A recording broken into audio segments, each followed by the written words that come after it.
माँ, हमारा बंटवारा हो गया भाइयों का।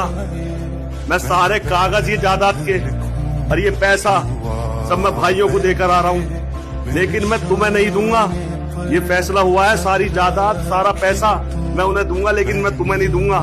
अब मैं तुम्हें पूछना चाहता हूँ कि तुम किसके साथ रहोगी, भाइयों के या मेरे?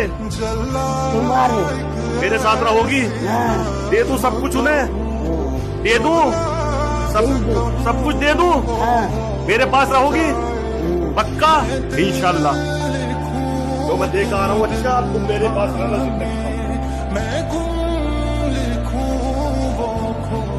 माँ, मैं सब कुछ दिया, उन्हें सब कुछ दिया। हाँ तो दोस्तों, ये वीडियो उन लोगों के लिए है जो भाई जायदाद और पैसे के भूखे होते हैं और माँ बाप का ख्याल नहीं करते। तो लालच मत करना 1 मिनट के लिए भी, लेकिन माँ बाप